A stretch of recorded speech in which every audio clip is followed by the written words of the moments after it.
the Parental Power Summit that's coming up on June 3rd. I just want to ask you a couple of questions. Jeff, let me ask, what concerned you with some of the bills that were recently almost passed? Yeah, the thing that concerns us mostly is so many of the bills that were introduced and unfortunately some that were passed undermine the fundamental unit of our society, which is the family.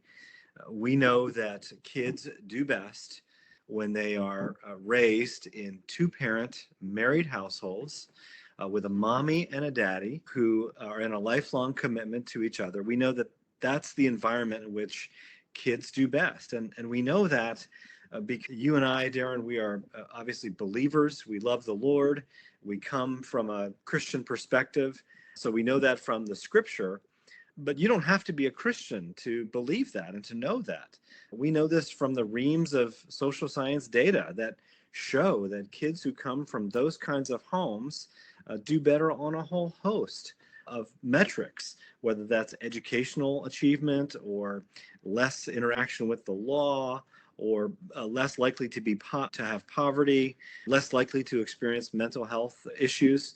So we know this is true from a lot of different places. And what's disturbing to me is that so many of these bills undermine that fundamental family unit. So we've seen a lot in Annapolis this session that just passed. We've seen local municipalities in Maryland, county level municipalities, try to pass similar legislation. And unfortunately, we're seeing that now from the federal level with the Biden administration trying to water down Title IX. They just announced some new regulations a couple of days ago that will do that. So I'm excited about this summit because we're going to be highlighting some of these bills and some of these issues. I think most Marylanders, regardless of whether you're a Republican or Democrat or independent, or whether you're a Christian or a Muslim or Jew or of no particular faith, many Marylanders look at this and they realize that we've got some problems and they're searching for answers to know what to do. So that's one of the reasons I'm so excited to participate in this summit and so excited to get to know you and to work with you on this. I'm looking forward to it. And let me ask you this, Jeff, why should parents care about parental rights? Well, for most of us, our kids are the most important relationships we have in our lives.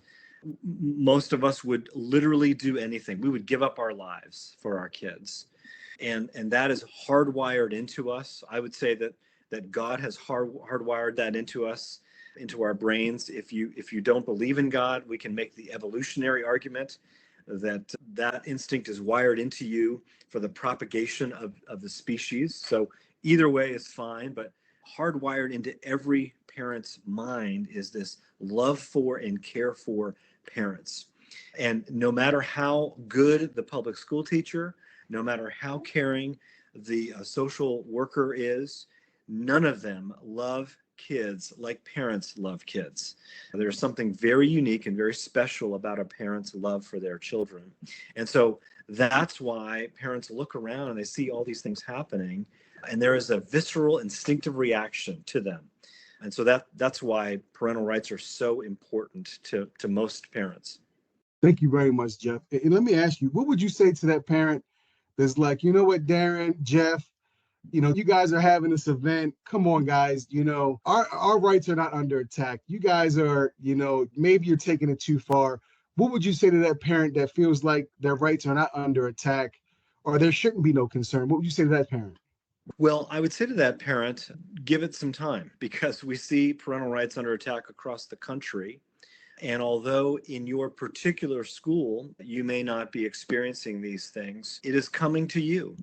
And we know that because of some of the efforts that we talked about, the national efforts and some of the efforts here in Annapolis. You will have an issue with regard to this, whether you like it or not.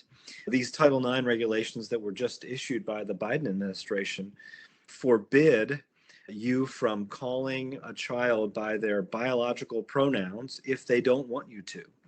And so if you are a Christian parent or an ethical, parent of whatsoever who believes in telling the truth to children, that regulation will make you feel very uncomfortable, because if you don't call that child what they identify as on that particular day, then you could be subject to legal action to legal sanction. And so to that parent who says we're making a big deal of this, I say just give it time. It's coming to a school near you. And I agree with you. We might not see it, but what we're trying to do is to get ahead. We know in the state of Maryland and most states, any issue that you're fighting, you need to fight 6 months to a year in advance. If you're fighting issues that are currently going on, you already lost. So what we're trying to do is trying to get ahead of it, inform parents, and we want to get more parents involved. I mean, that's the key. We need more parents to get more involved and to speak up. That's Yeah, the key.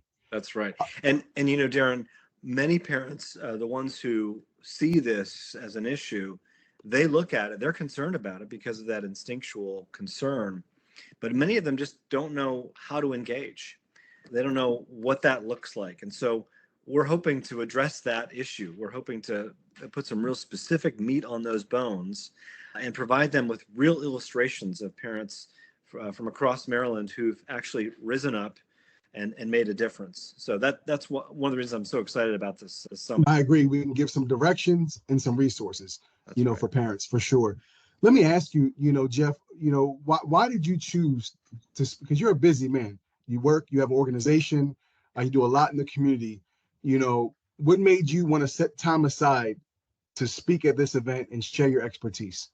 Well, at Maryland Family Institute, our vision is a Maryland where God is honored, life is cherished, families flourish, and religious liberty thrives.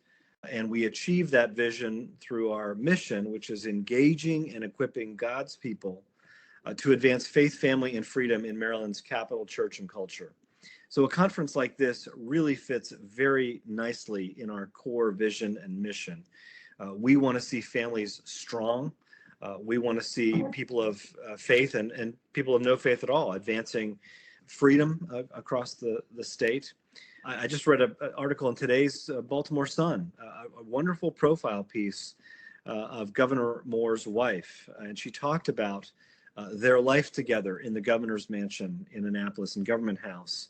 And it was amazing to me how the governor and his wife really live out the values that we want to see perpetrated across the state in Maryland. A married mommy and daddy who just made the decision to have kids and who are educating those kids, driving them to a school that's over a half an hour away to from where they live. They have limits. They actually don't let their kids have social media, 10 and 12 years old. As I read through this article in the Sun, I was gratified to know that our governor, takes his job, our governor and the first lady takes their job so seriously as parents. And that's really what we want for every family across the state. We want kids to be born in homes that have mommies and daddies that are married to each other, that are prepared to make sacrifices for those kids, that want to look out for the best in those kids. And that's what we want to do at this Parental Power Summit. Thank you very much. And Jeff, let me ask, the Maryland Family Institute, that's an organization that you lead. Can you share a little bit about what motivated you to start the Maryland Family Institute? Yeah, at the core is a sense of a calling of God on this work. And I forget who said this, but a definition of calling is where your passions meet the world's needs. That's your calling. And so I come from a background of faith-based publicity. I'm trained as a pastor. I worked in the presidential administration for about 7 years. Worked in public policy for most of my life, both at the federal and the state level. And so this is my background. And quite honestly, there was not a family policy council in Maryland. And so a couple of years ago, a good friend of mine, a friend of over 30 years, sat me down over breakfast at Thanksgiving.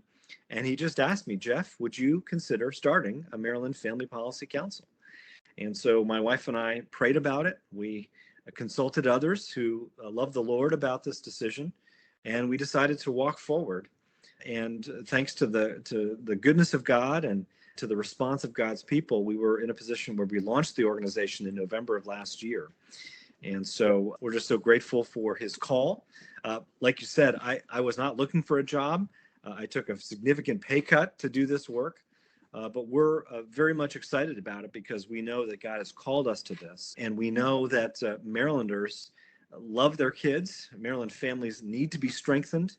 We need to fight for life and marriage and religious liberty here, just like we would fight for it any other place in this country. Maryland is worth saving. Maryland has a strategic position in our country right now. I think it's 40% of the federal workforce lives in Maryland. We are just 45 minutes from the seat of power in Washington, D.C. We're a 2.5-hour train ride from Manhattan. And so Maryland geographically plays a very critical role. And then in our history as well, Maryland has a glorious history with particular reference to religious liberty. This is the birthplace of religious liberty in the entire Western Hemisphere. The concept was born in Annapolis. Thomas Jefferson, who is widely seen as the wonderful founding father of religious liberty, he got his ideas from the document, the Article of Toleration, that was written in Annapolis in 1649. So we have this wonderful history of religious liberty, religious freedom here in Maryland, and we think it's worth saving and enriching. So that's what we're trying to do at Maryland Family Institute. That's why we're so excited about this work. That's awesome. And thank you for sharing that. And I do appreciate you speaking at a lot of events, just sharing your insight, and just taking your time just to inform, many organizations about what you're doing. It's very important work that you do. So thank you very much. Darren, absolutely. And I can't let this conversation end without me asking you a question. I mean, Sure. You're a busy guy as well. You've got a lot of other things on your plate. And here you are involved in this. What's the motivation for your involvement? Yeah, thank you for that. And, for me, it just starts, with just working in the community as a director of operations for a youth mentorship program, just working with kids and just seeing how some of the policies and things that happen, even going from the pandemic when they shut our schools down. It just didn't make sense to me when they're telling us that, you have to wear a mask to your seat, but when you sit down, you can take it off. And then they closed their schools down, but left the bars and the strip clubs open.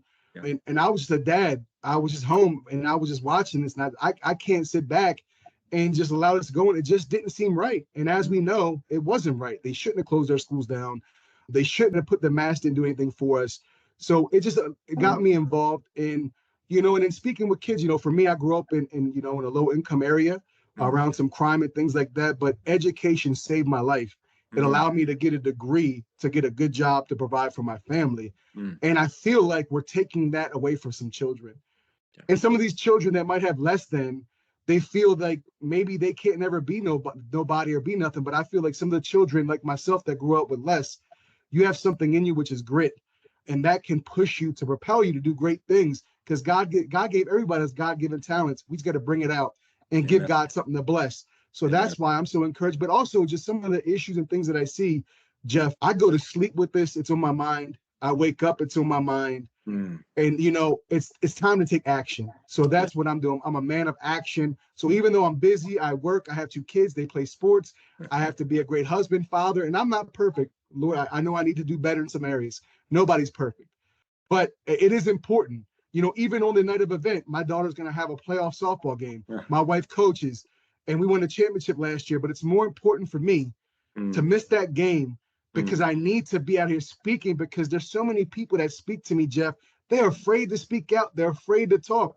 They're afraid to share their faith. And it's time for people to stand boldly on their faith, to stand boldly on their beliefs. And I'm going to be here doing, I believe the Lord is actually using me to be a vessel in this fight. So that's why I'm fighting this fight.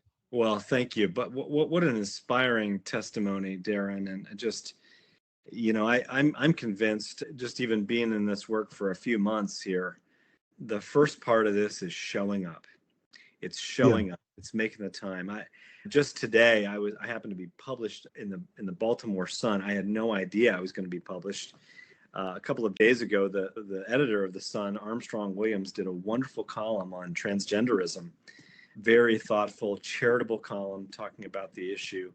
And I just sent him a personal note. I happen to know him. And I just thanked him for his column, a couple sentences. And wouldn't you know, they printed that in the paper today. And it was the only positive letter to the editor about his column on transgenderism. All the rest called him names and, really criticized him for standing up for biological reality.